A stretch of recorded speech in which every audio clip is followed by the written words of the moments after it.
Alright, in the 1930s, there was a company called Eastern Color. It had two men working there, and there was a third man who worked at another company named Delacourt. But there was one guy, Max, Charlie Gaines, and Harry Waldenberg. Waldenberg was Gaines's boss. Now, they developed something called the Funny. They had the Funny side. It was a tabloid-size newspaper edition comic section. Now, New Funnies was original material, which preceded Funnies on Parade, which was the first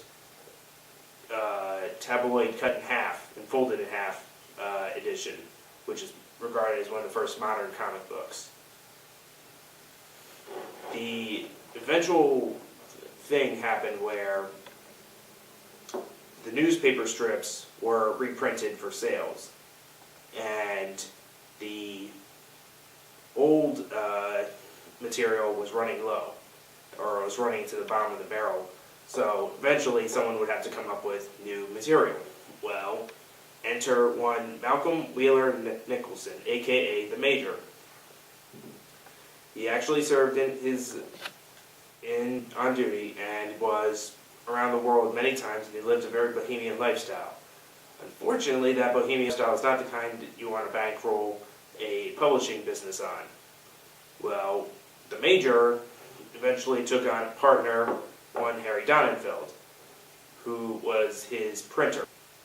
And Donenfeld worked with the Major a while on 3 of his magazines. New Fun Comics, Detective Comics, and New Comics. During a vacation that Donenfeld paid for, that the Major lost his company. The Major went on vacation to Cuba with his wife, back when Americans could go on vacation in Cuba. And what they did was... Donenfeld sues the Major for unpaid expenses. His own partner he sues. And a judge handed him over all of Detective Comics, which was Major's company. When Major comes back home, the doors are locked with different locks, and he's out of a business. Donenfeld, however, lucks into probably one of the greatest discoveries of all time, because it was his company that he owns now with Jack Leibowitz, and with him and Jack Leibowitz, they have the editors that would eventually go on to be the ones that pays for a story by 2 young kids from Ohio. It's Jerry Siegel and Joe Shuster. But he lucks into Superman for $131.22, I believe. And Action Comics is probably the greatest comic book seller of all time. Ladies and gentlemen, all hail Will Eisner. Will Eisner started in the Golden Age at Eisner and Eager as one of the named partners, where he drew comics like Sheena.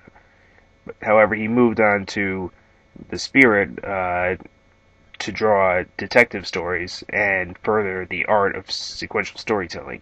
However, when he finished with the Spirit, he moved on to PS Magazine, which was a publication for the Army, in which there would be a lot of information on preventative maintenance with the flair.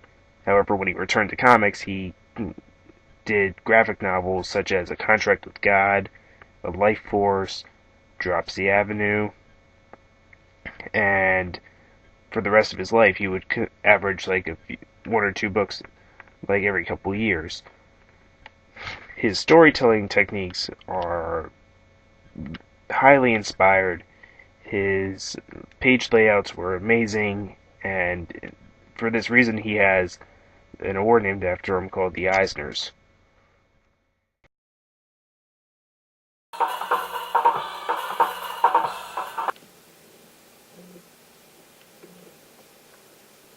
here, please.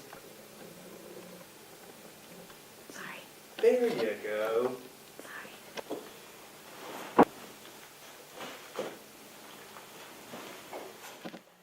In the 19th, Lewis and Donenfeld have a new book coming out. It's called Action Comics. They call up a syndicate looking for material to use, original material. And a man named Sheldon Mayer goes through the slush pile. He finds this thing that he really liked. It's been rejected several times, about 5 or 6 times from syndicates. Well, Mayer gives it to a man named Vin Sullivan, and Vin Sullivan runs with it. It's the lead feature, and the character is featured on the cover.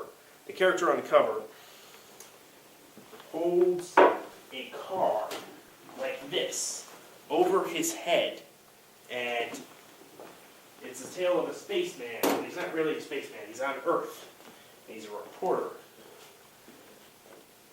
Ladies and gentlemen, we have Superman. Action Comics #1 sells. It sells incredibly well. Very incredibly. It's probably one of the biggest sellers of all time. It's worth $1 million today. Now, when I say it sells very well, it just doesn't sell well, it becomes a hit. It's a sensation. Superman on the radio, Superman on TV. Superman becomes a cartoon. In 1941, Superman could be seen fighting Nazis. He could be seen facing off against a car that travels like a bullet. It was huge. So huge, in fact, that Max Gaines owes some credit to it because Gaines worked for McClure Syndicates. He was Sheldon Mayer's boss at the time. So, seeing the new comics taking off, he settles up with National Allied. And National Allied gives him all-American comics, where you can see characters like Green Lantern, The Flash, Hawkman. It was just like this beautiful 3-part company that put out these great stories of our time. But unfortunately, the people behind the books are not as altruistic as their creations.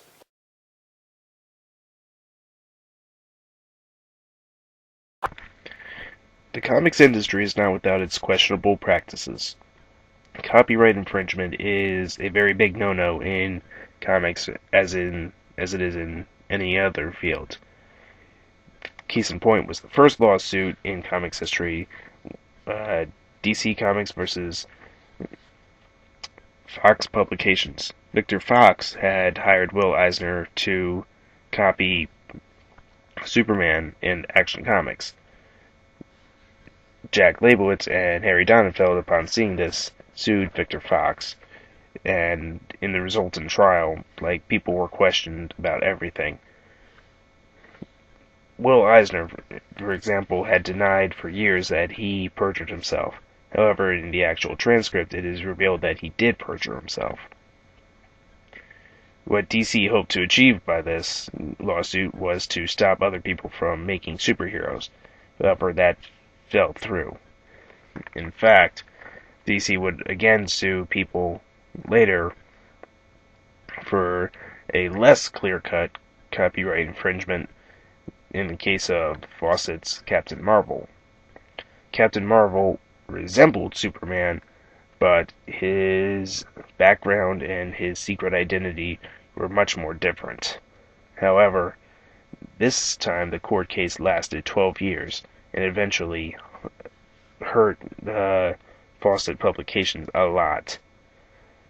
But during those 12 years, with Captain Marvel and trademarked it, this was a problem for DC because they had recently bought Captain Marvel from Fawcett Publications, and then from then on they could no longer call it Captain Marvel, they had to call it Shazam.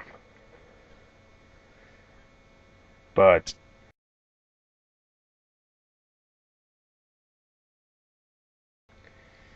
One of the comics industry's more problematic practices is ghosting, using other creators to do the work for you or assist you in your own work. Bob Kane is notorious for using ghosts. Bob Kane used a lawyer with DC Comics, when dealing with DC Comics, to make a very sweet deal for himself in light of what Jerry Siegel and Joe Shuster were doing with Superman. One such ghost of Bob Kane was Bill Finger. Bill Finger was one of the most essential contributors to the DC Comics mythology and to the Batman mythology. However, because Bob Kane had a lawyer and Bill Finger worked for Bob Kane in Kane's studio along with Jerry Robinson, neither man can get a credit byline on Batman or any other creations because Kane lawyered up and they didn't. And in fact, Kane actually hid their existence from the editors at DC until DC decided to hire them directly. Now, an example of a mistreated employee would be Gardner Fox. Gardner Fox, like Bill Finger, was a writer, and he was very prolific during his days at DC Comics. Former lawyer, him and Bill Finger and several other men were ousted from DC in the late 60s over a creators' rights issues, basically. The prime examples of creators' rights issues would be Jerry Siegel and Joseph Shuster. DC Comics bought Superman from them for $130 and paid them $10 a page initially. However, the profits on Superman were so unfathomable that it was making tons of money for DC Comics, basically. In the 1940s, Siegel and Shuster decided to sue DC Comics to get a better cut of the profits. Unfortunately, they lost in a way because their settlement money, because DC Comics did settle with them, most of their money went to their lawyer. And it wouldn't be until 1975, after years of poverty and debt, would Siegel and Shuster get any help, because the Superman movie was coming out and Warner Brothers, who was putting out the movie, did not want any bad publicity. And with Neil Adams and Jerry Robinson campaigning for them, Siegel and Shuster managed to get created by credits, and they managed to get $20,000 a year for the rest of their lives, which has increased. Post-1975, Siegel and Shuster were welcomed intensely by fans at conventions and managed to live comfortably, while in recent years their heirs have begun to take back Superman and Superboy and creations that these two men have made from DC Comics.